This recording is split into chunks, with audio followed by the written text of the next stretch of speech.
Lecture का आगाज करते हैं, लेक्चर नंबर 11 और चैप्टर हमारा चल रहा है चैप्टर 3। कल के लेक्चर में हमने क्या पढ़ा था? हमने पढ़ा था कंसीडरेशन और उसके एसेंशियल्स, और हमने पढ़ा था agreement without consideration normally void होता है, लेकिन इसकी कुछ एक्सेप्शंस हैं, यानी कुछ केसेस हैं जिनमें एग्रीमेंट विदाउट कंसीडरेशन होगा फिर भी वैलिड होगा। ठीक है, अच्छा इसके क्वेश्चन की प्रैक्टिस तो नहीं हमने की थी, कल नहीं की थी ना। चले आज प्रैक्टिस करते हैं, किताबें बंद करते हैं, क्वेश्चन को हम प्रैक्टिस करते हैं, किताबों की जरूरत, किताबें बंद करते हैं। आपका कंसेप्ट ही है जो आपको बताएगा क्या आंसर। शाबाश, नोट्स वगैरह बंद कर दे, बंद कर, साइड बहुत पढ़ लिया आपने, बंद कर साइड पे रख दे मेरे भाई, जिससे पूछो। जी भाई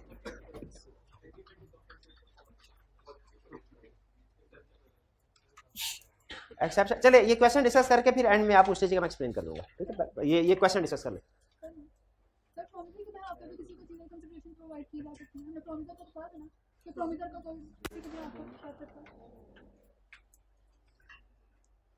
चलो भाई आप पूछ ले, फिर क्वेश्चन पता नहीं है तो फिर तरतीब से चलते हैं। पूछ ले भाई क्या question. Agreement to compensate for past voluntary services, क्या अगर कोई बंदा हमें वॉलंटरी सर्विसेज प्रोवाइड करे, अल्लाह वास्ते हमारी खिदमत करे, स्वाब की नीयत से हम डूबते हुए को बचाए, स्वाब की नीयत से किसी के घर में दुकान में आग लगी है उसे बचाए बुझाए, तो क्या हमने उसको कंपनसेट करना होता है? लाजिम है? नहीं लाजिम। लेकिन लाजिम नहीं था, लेकिन हम कह बैठे खुश होके कि हम तुम्हें 50,000 रुपये इनाम देंगे। अब बताइए, जब पास वॉलंटरी सर्विसेज थी जिनकी पेमेंट करना लाजमी नहीं था, लेकिन अगर हम एग्री कर लें कि पास में तुमने जो वॉलंटरी सर्विसेज प्रोवाइड की थी हम उसके बदले में तुम्हें पैसे देंगे, तो फिर अब ये पैसे देना हमारे ऊपर लाजिम हो गया, ये एग्रीमेंट वैलिड हो गया।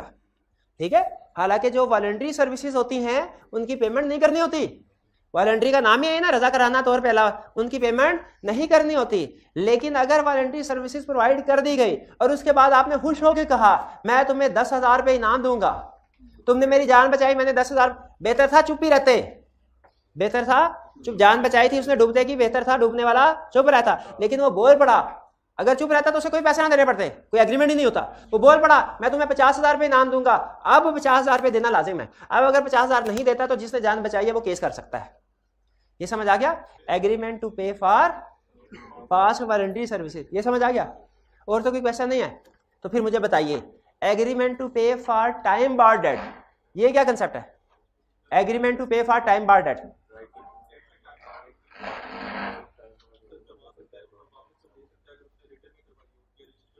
हाँ जी, अगर कोई टाइम बार डेट हो तो उसको रिकवर नहीं करवाया जा सकता, लेकिन अगर प्रोमिसर एग्री कर ले कि वो टाइम बार डेट को पे करेगा और इस एग्रीमेंट को रिटर्न कर लिया जाए, इस एग्रीमेंट को उससे साइन करवा लिया जाए, तो फिर उस सूरत में एग्रीमेंट वैलिड बन जाता है।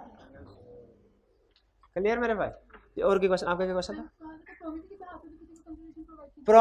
कंसीडरेशन प्रोमिसर को देनी चाहिए, किसको? प्रोमिसी को। लेकिन क्या कंसीडरेशन प्रोमिसर के बिहाफ पे कोई और दे सकता है? दे सकता है कि नहीं? बिल्कुल दे सकता है। अच्छा आप रिसीविंग एंड पे सुना है, कंसीडरेशन किसने देनी है? प्रोमिसर या उसके बिहाफ पे किसी और बंदे ने? कंसीडरेशन किसको देनी है? प्रोमिसी को, या जिसको प्रोमिसी कहे। प्रोमिसी अगर कहे कि मुझे नहीं, इसको कंसीडरेशन दे दो, तो फिर क्या वो कंसीडरेशन वैलिड होगी? बिल्कुल वैलिड होगी। ठीक है, बाप ने कहा जाके वो कोई बच्चों की केयर करने वाले बेबी केयर सेंटर में जाके ये पैसे पकड़ो और मेरे बच्चे की देखभाल करना, केयर टेकर बच्चे की देखभाल करना। अब कंसीडरेशन दे कौन रहा है? बाप। लेकिन दूसरी तरफ किसको प्रोवाइड की जा रही है? तो क्या एग्रीमेंट वैलिड है? बिल्कुल वैलिड है। तो याद रखें, जिस तरह नॉर्मल रूल क्या है, कंसीडरेशन प्रोमिसर से प्रोमिसी को जानी चाहिए, लेकिन प्रोमिसर के बिहाफ पे कोई एजेंट, दूसरा पर्सन भी कंसीडरेशन प्रोवाइड कर सकता है, और प्रोमिसी के बिहाफ पे किसी और को भी प्रोवाइड की जा सकती है। नहीं, डिजायर किसी और, डिजायर प्रोमिसर की होगी, ये प्रोमिसी की होगी, डिजायर प्रोमिसी की होगी। ठीक है, ऐसा थोड़ी है कि मेरी मर्जी के बगैर कोई किसी को भी कंसीडरेशन प्रोवाइड कर दे और मुझे क्या पैसे दो, तो भाई मैंने थोड़ी कहा था। डिजायर प्रोमिसी की होगी, लेकिन कंसीडरेशन प्रोमिसी को भी दी जा सकती है, इसके बिहाफ पे उसके कहने के मुताबिक किसी और को भी। क्लियर हो गई ये बात? और कोई क्वेश्चन? जी जी जी जी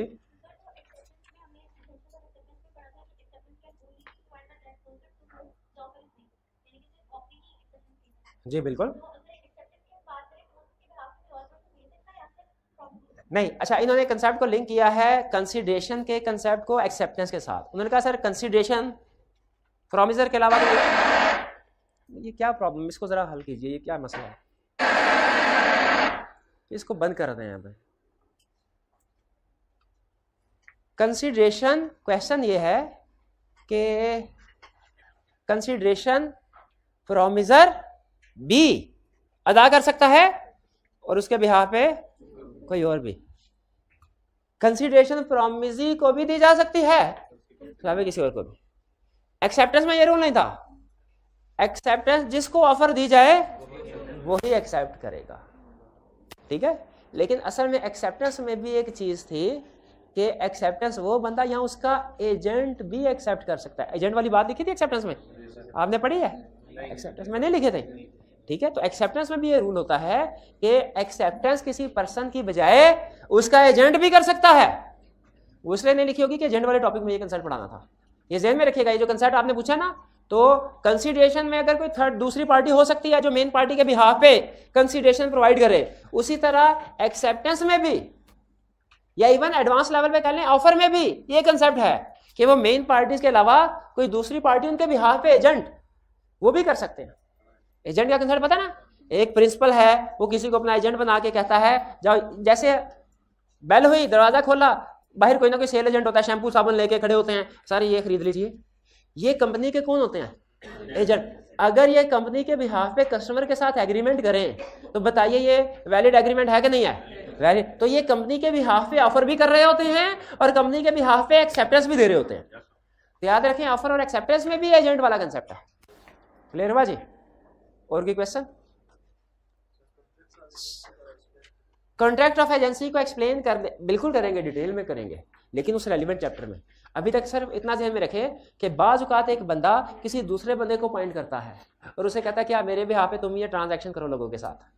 तो इस सूरत में वो जिस बंदे को पॉइंट किया गया है ना, उसे कहते हैं एजेंट, और जिसने पॉइंट किया है उसे कहते हैं प्रिंसिपल। और एजेंट जो ट्रांजैक्शन करेगा वो प्रिंसिपल के ऊपर बाइंडिंग है। एजेंट जो ट्रांजैक्शन करेगा वो प्रिंसिपल के लिए वैलिड है, वैलिड कॉन्ट्रैक्ट। क्लियर हुआ ये एजेंट वाला बेसिक कंसेप्ट? क्लियर हुआ एजेंट क्या? आगे चलते। क्वेश्चंस जिससे पूछूंगा वो बताएगा, पढ़ सारे लें। Discuss the consideration involved in following contracts.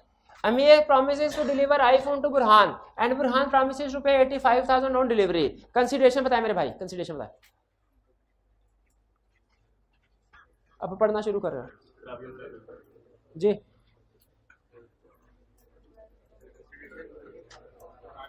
अमीर के लिए क्या कंसीडरेशन है? 85,000, क्योंकि अमीर ने आईफोन देना है, 85,000 लेने हैं। और बुरहान के लिए क्या कंसीडरेशन है? आईफोन। बुरहान अगर अमीर से कहे 85,000 पकड़ो फोन, घर में मेरे भाई को पकड़ा देना, तो क्या कंसीडरेशन किसी और पार्टी को भी दी जा सकती है? बिल्कुल दी जा सकती है। ए क्लियर? बी जी जी।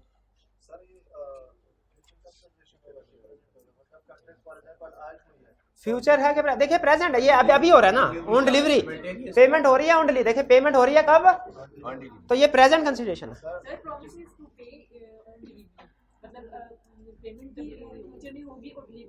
हाँ,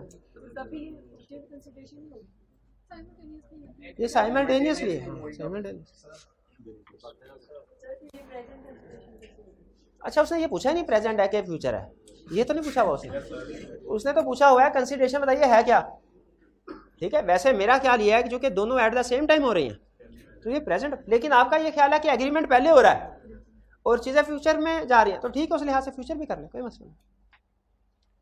B, Azam promises Babar to guarantee payment of price of goods which Babar sells on credit to Misbah. ठीक है, आजम इसमें क्या कंसीडरेशन है?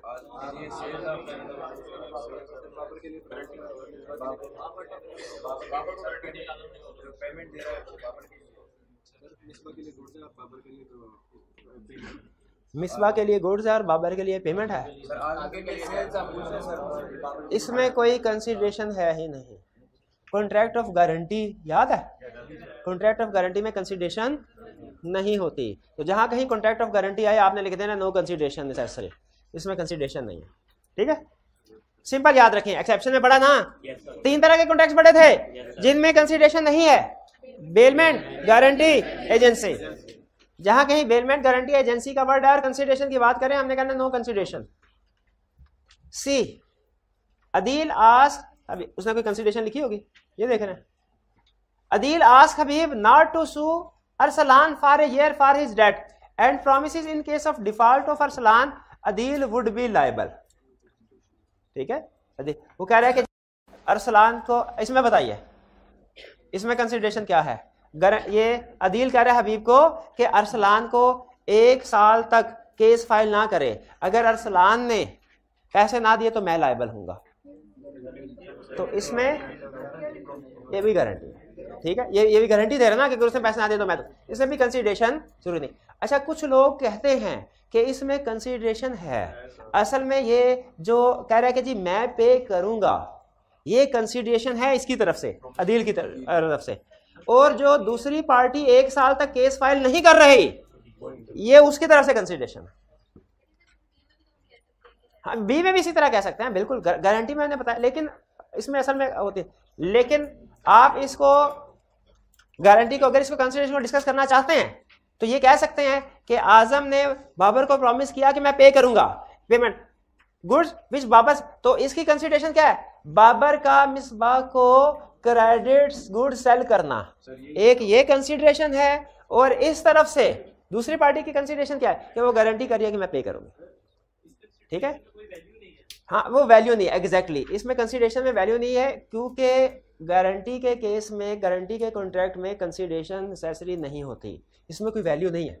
लेकिन लोग इसको बाज़ औक़ात डिस्कस करते हुए ना विदाउट वैल्यू कंसीडरेशन बताते हैं कि उसकी तरफ से जो पेमेंट करने का वादा है ये कंसीडरेशन है, और दूसरी पार्टी की तरफ से उधार चीज़ें बेचने का या केस फाइल ना करने का ये कंसीडरेशन है। असल में ये दोनों एग्जाम्पल्स अब हमारे पहले सिलेबस में हुआ करते थे, अब नहीं है। गारंटी आपको शायद कल मैंने बताया था, गारंटी का टॉपिक, बेलमेंट का टॉपिक अब हमारे सिलेबस में नहीं है। ठीक है, इसलिए अगर इनको स्किप भी कर दें तो कोई प्रॉब्लम नहीं है, मेरे ख्याल में स्किप करते तो बेहतर है बी और सी को। Next 13, Adeel saves Arsalan goods from fire without being asked to do so. Without being asked to do so का मतलब क्या है कि विदाउट डिजायर, विदाउट डिजायर उसने किया। क्या ये वैलिड कंसीडरेशन है? नहीं है। Can Adeel demand payment for his services? नहीं कर सकता। क्यों नहीं कर सकता?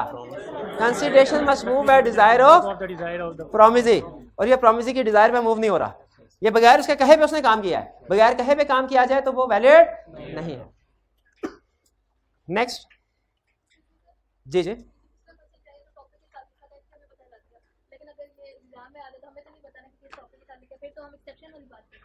कौन सी एक्सेप्शन वाली? क्या कोई और कंसेप्ट ऐसा है? एग्रीमेंट टू पे, देखें इसमें क्या स्टूडेंट का क्वेश्चन ये है कि सर इसमें क्या agreement to pay for pass voluntary services हो सकता है? नहीं हो। देखें वो उस वक्त होता अगर क्वेश्चन में कहता अरसलान ने आके वादा किया कि मैं अदील को 1 लाख रुपया दूंगा, जब ये बाद में आके वो पेमेंट का वादा करता ना, फिर ये agreement to pay for pass voluntary services का केस आता। अब चूंकि उसने अरसलान ने कोई वादा नहीं किया हुआ, तो इसका मतलब सिर्फ उसने जान बचाई और अरसलान चुप है। तो अरसलान चुप है, इसका मतलब क्या है कि ये वैलिड कंसीडरेशन नहीं है, उसकी डिजायर पे नहीं थे। भाई समझ आई इसकी? Arif transferred certain property to his daughter Humaira with a direction that Humaira should pay Noman annuity. Annuity का मतलब क्या होता है? हर महीने हर साल कुछ ना कुछ पैसे देते हैं। On the same day Humaira executed a deed in writing in favour of Noman and agreed thereby to pay the annuity, और उसने एग्री किया कि वो एन्युटी पे करेगी। Later, Humaira refused to pay the annuity on the plea that no consideration had moved from Numan. Can Numan claim annuity from Humaira? अब ये आप क्वेश्चन पूछा था, यहाँ किसने स्टार्ट में क्वेश्चन पूछा? कंसीडरेशन क्या किसी और की तरफ से भी मूव हो सकती है, और क्या प्रोमिसी की बजाय किसी और को भी प्रोवाइड की जा सकती है?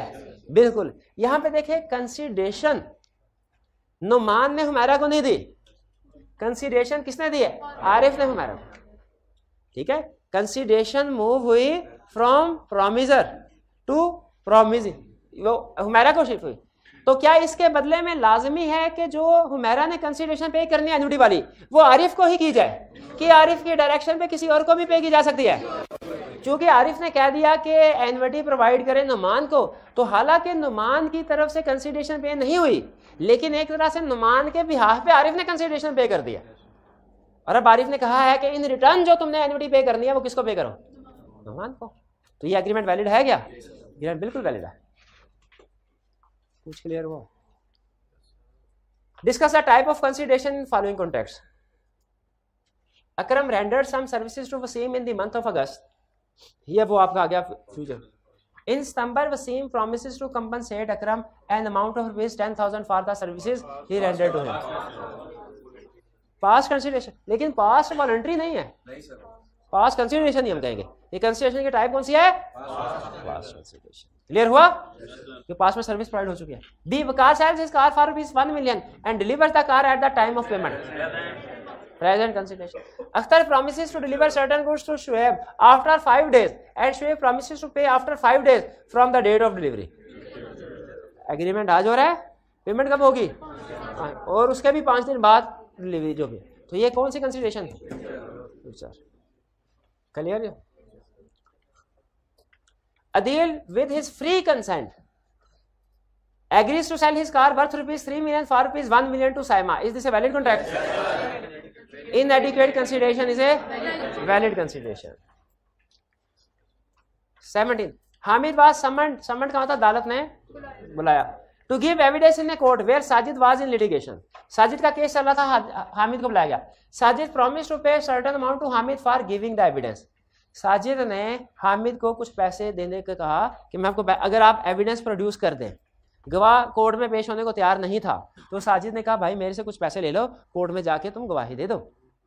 क्या गवाही देना लीगल केसेस में हमारे नेशनल ड्यूटी नहीं है?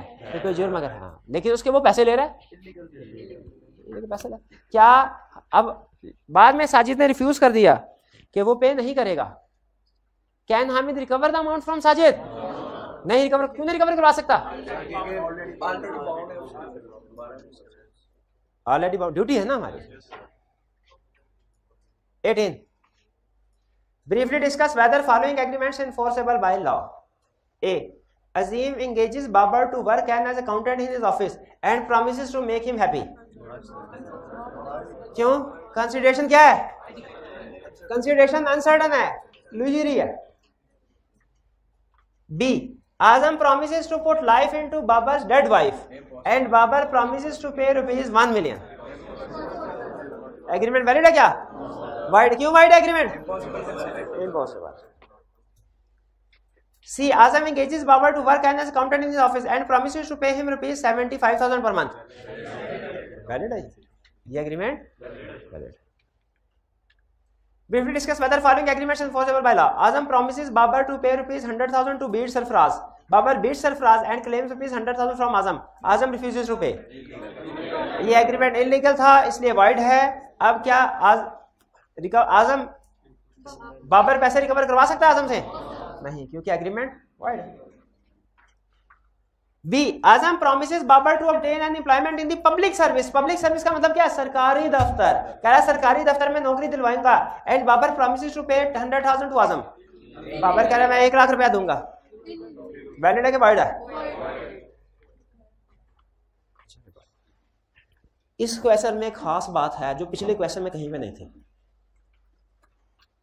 इस क्वेश्चन में खास बात है जो प्रीवियस क्वेश्चन में कहीं पे नहीं थी। क्या ये पास्ट पेपर का क्वेश्चन है?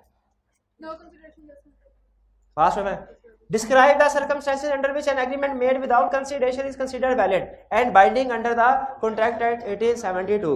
अब वो स्टूडेंट जिन्होंने वर्बल असाइनमेंट की है, रिटर्न नहीं की क्योंकि उन्होंने याद किया था, बताइए भाई वो कौन से केसेस हैं जिनमें एग्रीमेंट विदाउट कंसिडरेशन वैलिड है? बताइए। Agreement on count of natural love and affection. और कोई नहीं बोलेगा? और कोई नहीं बोलेगा? कितनी दफा हो गया? 2 दफा बता। आगे कंप्लीटेड गिफ्ट। कंप्लीटेड गिफ्ट का मतलब क्या है? जो आगे agreement to pay time bar debt, agreement to pay for past voluntary services, charity other contracts. Other contract में कौन सा? बेलमेंट, गारंटी, एजेंसी है। ये याद है आपको लिस्ट के जिसमें एग्रीमेंट विदाउट कंसीडरेशन वैलिड होता है? कन्फर्म है मुझे आपको नहीं याद, जिस परेशानी के साथ देखा ना ही नहीं मैं। जी भाई लिस्ट बताइए, याद आपको भी नहीं है? बताइए क्यों नहीं याद, कभी याद करेंगे जी। हाइब्रिड में ये जो एंड में स्टूडेंट बैठे हैं, जरा इनको माइक दीजिए ऑन करके, ये बताइए जी लिस्ट बताइए क्या है? हाँ जी इनको दे दें, इनको दे दें जी। बताइए list. Consideration must be rare, आगे consideration must be regular.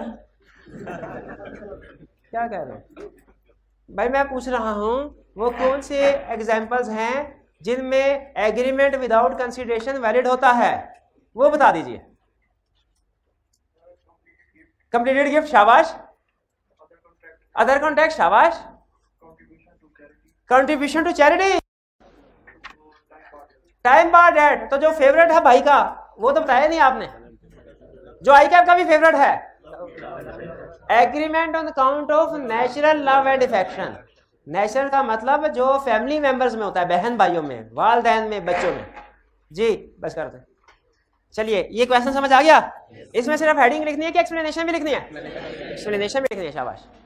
Azam for natural love and affection promises to give his son Babar rupees 10,000. Azam puts his promise to Babar into writing and registers it. Agreement on account of natural love and affection register करवाना जरूरी है? Agreement to pay time bar date register करवाना जरूरी है? Completed gift register करवाना जरूरी है? Completed gift register करवाना जरूरी है? कंप्लीटेड गिफ्ट रजिस्टर करवाना जरूरी है? कुछ कह रहे हैं, कुछ कह रहे हैं, जरूरी है। चलिए आगे चलते हैं। तो ये वैलिड कॉन्ट्रैक्ट है क्या? बिल्कुल। Are following promises create valid contractual obligation.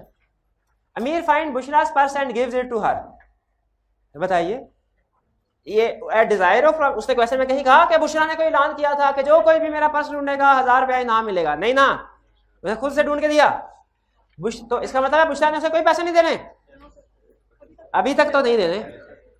Bushra promises to give अमीर रुपीज 5000, अब देने। ये है वो केस। भैया क्या कह रहे थे? Agreement to pay for pass voluntary services.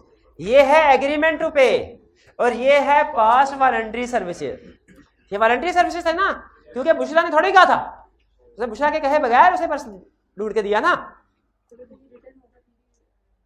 नहीं, इसका रिटर्न को कोई जरूरी नहीं है। Agreement to pay for pass voluntary services का रिटर्न होना जरूरी है कि रजिस्टर होना जरूरी है? कुछ भी नहीं होना जरूरी। B Azam supports Babar's infant son. Babar promises to pay Azam's expenses in so doing. कह बेटे को पालो तो तुम्हें मैं अखराजात अदा करूंगा। ये वही बात आ गई क्या? Consideration on behalf of mother. क्या कंसीडरेशन किसी दूसरे पर्सन के बिहाफ पे प्रोवाइड की जा सकती है? यस। तो देखिए पे कर रहा है पैसे आजम सर बाबर, लेकिन कंसीडरेशन किसको प्रोवाइड की जा रही है? बाबर के सन को। लेकिन किसके कहने पे? बाबर के कहने पे। तो प्रॉमिसी के कहने पे कंसीडरेशन किसी और को प्रोवाइड की जा सकती है। ये एग्जांपल आपके सामने है। आगे चलें। Adeel owes rupees 1000 to Kashif but the debt has become time barred। अब अदील ओव्स का मतलब क्या? मकरूज है। अदील मकरूज है काशिफ का। इसका मतलब है काशिफ ने पैसे लेने हैं, अदील ने पैसे देने हैं। ये अदील ओव्स का मतलब लिख ले। अदील मकरूज है, अदील देनदार है। अदील साइन टाइम बार्ड हो गया ना, अब अदील लीगली लायबल नहीं है।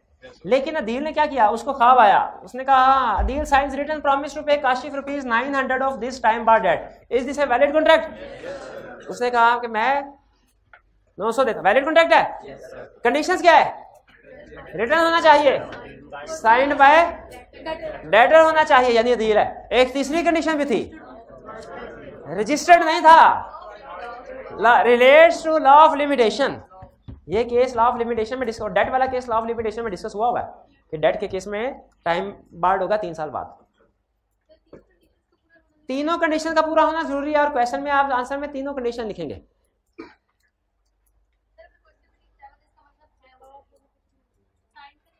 साइंड का नहीं बताया था, लेकिन आप लिखेंगे इफ इट इज साइंड। जिन कंडीशन के बारे में क्वेश्चन नहीं बताया उसमें आप लिख दें कि ये वैलिड है, provided further following condition are also met. Arif transferred some property to Hasib by a duly written and registered deed as a gift. Is this a valid contract? The gift, gift दिया, completed gift है कि नहीं? क्योंकि transfer कर चुका है, register भी कर चुका है, रिटर्न है, रजिस्टर भी कर चुका है। कैसे पता चला कंप्लीटेड गिफ्ट है? ट्रांसफर्ड। ठीक है, ये पेन मुझे गिफ्ट कीजिए, ये कंप्लीटेड गिफ्ट है, दे चुके हैं मुझे। क्या ये हाँ, क्या ये पैसे ये पेन वापस मांग सकते हैं? मांग, क्यों? ये रिटर्न और रजिस्टर्ड नहीं है। अगर ये रिटर्न और रजिस्टर्ड होगा फिर ये मेरे से पैसे वापस, ये पेन वापस नहीं मांग सकेंगे। तो अहम चीज ध्यान में रखिएगा, कंप्लीटेड गिफ्ट है, एग्रीमेंट टू पे।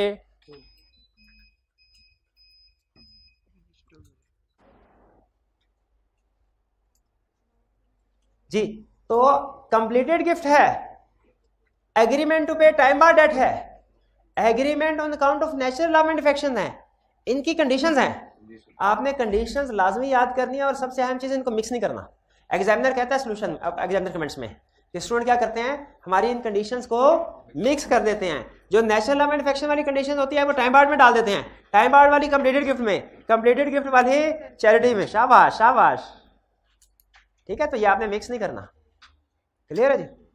कंटिन्यू करें आगे जी।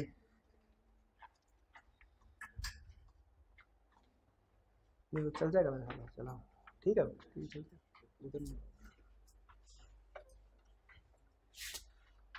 जी, तो हम अब चलते हैं अपने, ये बात समझ आ गई जो समझाना चाह रहा था मैं। चलिए अब अगले क्वेश्चन की तरफ चलते हैं। Next question 25। हाइब्रिड के स्टूडेंट्स अगर नजर नहीं आ रहा तो क्वेश्चन 25 अपने सामने रखें नोट्स में से। Sen promised to subscribe ₹5,000 to a fund started for construction of community hall, ठीक है, सोशल वेलफेयर के लिए कोई। A contractor was interested with the construction which is now in process. क्या लायबल है? कितनी अमाउंट के लिए? जितनी इनकर हो जाएगी उतने के लिए, और अगर इनकर ज्यादा हो गई है तो 5,000 तक लायबल होगा।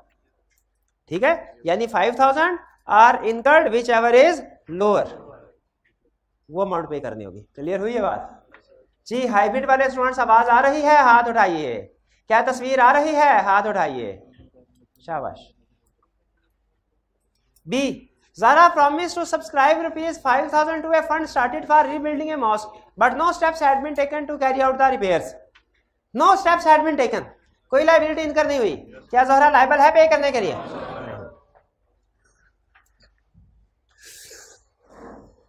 इस क्वेश्चन में क्या खास बात है? खास पेपर्स का, इसको तो बड़े ध्यान से हमने अटेम्प्ट करना है। Karamusin promised Hassan that he will pay his university fee. Later, Mohsin suffered losses in his business and refused to pay the fee. Mohsin is of the view that since the agreement was without consideration, it does not constitute a valid contract. ठीक है, मोहसिन कह रहा है कि ये तो without consideration था इसलिए ये वैलिड नहीं है। इससे हमें पता चल गया कि एग्रीमेंट विदाउट कंसिडरेशन की तरफ जा रहा है। However, Hassan believes that agreement is enforceable under law as it meets certain other condition. उसने कहा, ऐसा कहा नहीं, ये कुछ कंडीशन मीट कर रहा है इसलिए ये एग्रीमेंट इन्फोर्सेबल है। You are required to narrate the condition which Ehsan may be referring to. बताइए कौन सी कंडीशन है जिसकी तरफ एहसन इशारा कर रहा है कि जो अगर पूरी हो रही है तो ये एग्रीमेंट वैलिड है। Agreement on account of natural law and affection की कंडीशन कौन कौन सी?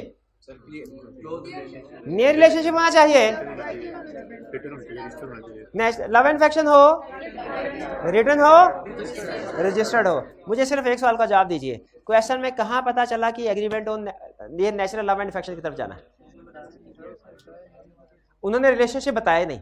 इस क्वेश्चन में उन्हें रिलेशनशिप बताना चाहिए था।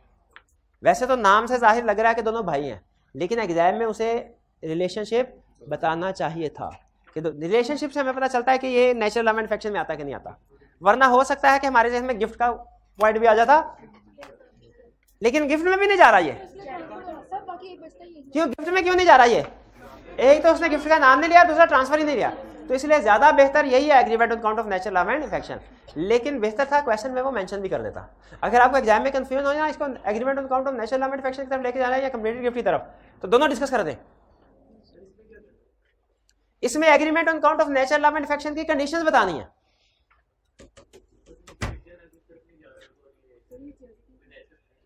ये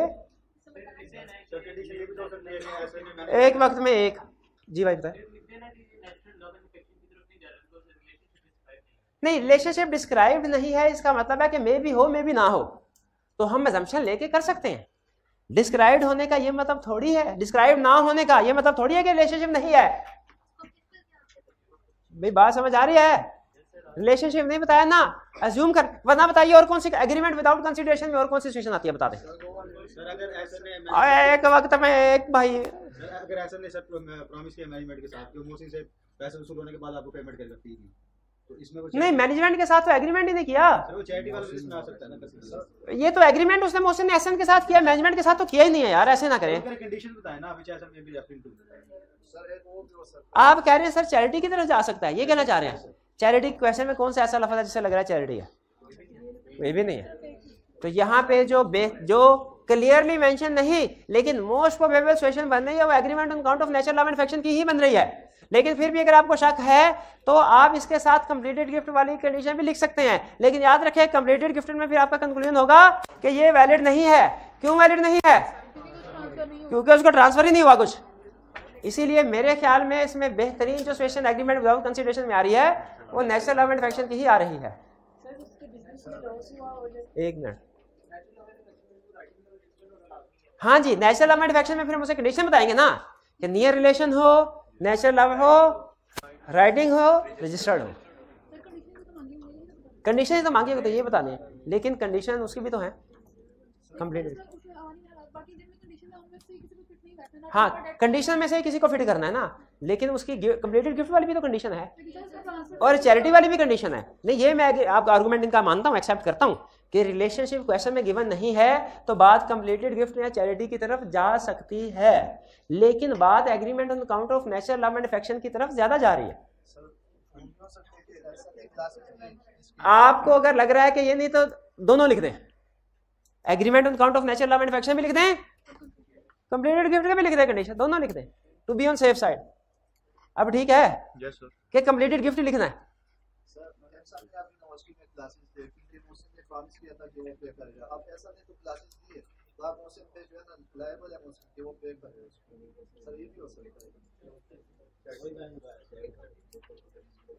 नहीं, चैरिटी का नहीं लिखा, कोई क्वेश्चन में मुझे कोई इंडिकेशन नहीं मिलता। क्वेश्चन नहीं, क्वेश्चन में इवन ये भी मेंशन नहीं है कि एहसन सर्विसेज ले चुका है। क्वेश्चन में कहाँ लिखा कि यूनिवर्सिटी में उसने पढ़ लिया या क्लास लेवल से बात की।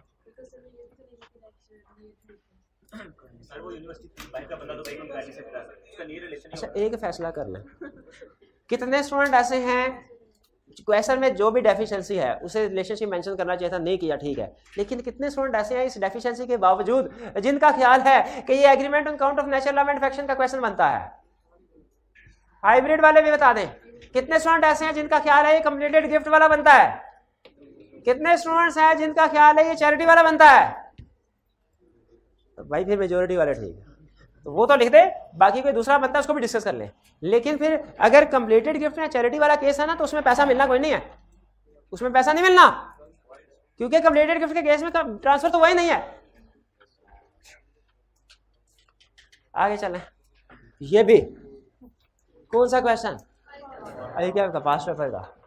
Mrs Ikram was searching for a house for her family in cities post locality. Her grandfather, शुक्र है ग्रैंडफादर, मेरा 20 मिनट बच गए मेरे, वरना आपने फिर इसमें डिस्कशन शुरू कर देनी थी। कंप्लीटेड गिफ्ट जा रहा है, भाई ये बंद कर दे यार, इसको क्यों इम्तिहान ले रहे हैं हमारा, इसको बंद कर। मैं क्लास के एंड में ना ये हाइब्रिड क्लास में चला जाऊंगा, इनके जो भी क्वेश्चन होंगे उधर आके आंसर कर दूंगा, ठीक है। अभी आज कोई माइक प्रॉब्लम कर रहा है तो अभी आज ना माइक से ना क्वेश्चन पूछें, मैं हाइब्रिड क्लास में चला जाऊंगा क्लास के बाद। Her grandfather Nadeem had promised to pay her ₹1 million by way of a gift, gift के तौर पे देगा for the purchase of the house. After finalizing the deal with one of the state broker, Mrs. Ikram asked Nadeem to pay her ₹1 million as promised. Nadeem refused to pay the amount. Mrs. Ikram filed suit against grandfather Nadeem for the enforcement of promise made by him. Under the provisions of contract, I advise under what circumstances Mrs. Ikram would be able to recover the amount. Under what circumstances, यानी हमने वो situation बतानी है जिसमें Mrs इकराम recover करवाएगी, वो situation. अब बताइए गिफ्ट के केस में करवा सकती है तो कौन सी सिचुएशन रिकवर करवा सकती है? Natural love and affection. कुछ स्टूडेंट कहते हैं सर जब क्लियरली गिफ्ट लिखा हुआ है हमें क्यों घुमा रहे हैं, जब क्लियरली गिफ्ट लिखा हुआ है हमें क्यों, हम गिफ्ट वाला डिस्कस करेंगे। तो मैंने कहा लेकिन गिफ्ट वाले में तो रिकवर करवा ही नहीं सकेगी। क्यों नहीं रिकवर करवा? कंप्लीटेड है ही नहीं। और क्वेश्चन में क्या लिखा हुआ है? मुझे वो सिचुएशन बताओ जिनमें वो रिकवर करवा ले, वो सिचुएशन बताओ जिनमें रिकवर, वो सिचुएशन कौन सी बनती है? Natural love and affection.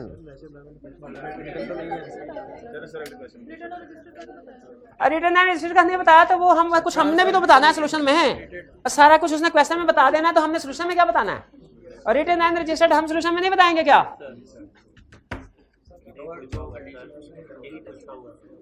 Ji condition आज पहली दफा जो क्लास में सोए हुए हैं मुझे अच्छे लग रहे हैं, वरना जो जाएगा कोई ना कोई सवाल में गलती निकाल रहा है, गलती निकाल रहा है। इसमें रिटर्न एंड रजिस्टर्ड क्यों होना चाहिए था? नहीं होना चाहिए, वो हमने बताना है ना। रिकवर की जो कंडीशन है वही मांगी, हाँ रिकवर की जो कंडीशन है वही मांगी है ना, तो वो हमने बतानी है। और गिफ्ट में कोई कंडीशन, गिफ्ट में तब होता जब कंप्लीटेड होता, ट्रांसफर्ड होता। अच्छा चलो ठीक है, हाँ हाँ ये अब कुछ लॉजिकल बात की। उसने कहा सर अज्यूम करके बता, ठीक है तो जब गिफ्ट वाली असम्पशन ले सकते हैं वो भी ले लें, लेकिन हमारी नेचुरल लव एंड अफेक्शन वाली असम्पशन में क्या मसला है? वो नहीं ले सकते तो दोनों ले लें, दोनों लिख दें। कंप्लीटेड गिफ्ट तो 1-2 नंबर का पॉइंट होगा ना, 4 नंबर भी हमें कुछ इशारा कर रहे हैं। 4 नंबर क्या इशारा कर रहे हैं? एक नियर रिलेशन, दूसरा लव एंड अफेक्शन, तीसरा रिटर्न, चौथा रजिस्टर्ड। तो भाई मेरे ख्याल में ये नेचुरल लव एंड अफेक्शन का आएगा। अगर गिफ्ट में आपको लग रहा है कि गिफ्ट वाला केस डिस्कस होना चाहिए तो रिक्वायरमेंट कह रही है मुझे वो बताओ जिसमें रिकवरी हो सकती है, और गिफ्ट के केस में रिकवरी नहीं हो सकती क्योंकि कंप्लीटेड नहीं है। तो या तो नेचुरल लव एंड अफेक्शन वाला लिखें या फिर दोनों लिख दें, नेचुरल लव एंड अफेक्शन भी लिख दें, गिफ्ट भी लिख दें। लेकिन गिफ्ट में क्या लिखना पड़ेगा आपको? रिकवर नहीं हो सकता। क्यों नहीं हो सकता?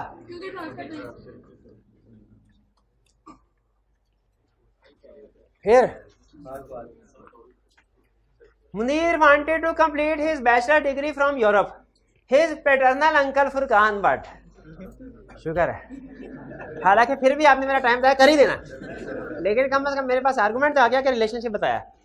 Uncle Furqan Bhatt had promised him to pay ₹2 million by way of a gift. Promise किया है, प्रॉमिस किया है, ट्रांसफर नहीं किया। गिफ्ट वाला केस है कि नेचुरल लव एंड अफेक्शन वाला? अच्छा रिक्वायरमेंट में देखें फिर वही बात करा है, discuss the circumstances Munir may be able to recover the amount from Furqan Bhatt. तो यही होगा ना कंडीशन, कंडीशन पूरी होगी तो वो रिकवर हो सकेगा ना। At the time of his admission to college in Europe, after getting admission to one of the renowned colleges in Europe, Munir asked Furqan Bhatt to pay him ₹2 million as promised. However, Furqan Bhatt refused to pay the amount and Munir filed suit against Furqan Bhatt for the enforcement of his promise. उसने case file किया उसे। तो बताइए कौन सा case है? Love and affection वाला। कुछ बात समझ आई जी? हाँ हाँ नियर रिलेशनशिप अंकल बता दिया उसने, लिखेंगे नियर रिलेशनशिप, जहां पे लिखेंगे ना कंडीशन में, सेकंड कंडीशन में नियर रिलेशनशिप, तो उसमें लिख देंगे ब्रैकेट में as Furqan is uncle of Munir. ठीक है, फुरकान इज, चलिए नहीं भैया आज क्या क्वेश्चन कंसेप्ट नहीं डिस्कस करने, क्या कंसेप्ट? अच्छा आप लोग ना, मैं आपको बताऊं आज हमारी क्लास में ज्यादा टाइम लगा, एक्सपेक्टेशन से ज्यादा टाइम क्वेश्चंस के ऊपर। बताइए इसकी क्या वजह थी? असाइनमेंट नहीं करके आए। अगर आप असाइनमेंट करके आए होते तो आपके मसले मसाइल कुछ कम होते, क्योंकि जितना आपने क्लास में गौर फिक्र किया है कुछ घर में भी करके आए होते, क्लास में टाइम बचता जी। चले बहरहाल कल फिर इस तरह करेंगे, कल थोड़ा ना, कल क्वेश्चन नहीं डिस्कस करेंगे, कल हम पूरे 1 घंटे में कंसेप्ट को डिस्कस करेंगे, लेकिन कंसेप्ट मुश्किल नहीं है, ये ज़हन में रखिएगा। ये मैंने जो डिसीजन करता हूँ ना, जाहिर है मुझे भी अंदाजा है कि टेक्निकल कंसेप्ट एक लेक्चर में ज़्यादा हो गए तो आपको समझने में प्रॉब्लम हो, तो वो सिंपल है। तो हम तकरीबन 1 घंटे में जितने थोड़ा कम पढ़ेंगे, लेकिन पढ़ेंगे सिर्फ कंसेप्ट से। होम असाइनमेंट आपको दूंगा, होम असाइनमेंट फिर परसों डिस्कस करेंगे, ठीक है जी। चलिए आज का लेक्चर यहाँ पे खत्म करते हैं हम। अल्लाह हाफिज़। हाँ जी, हाइब्रिड जाना है, हाइब्रिड वाले स्टूडेंट का अगर कोई क्वेश्चन है तो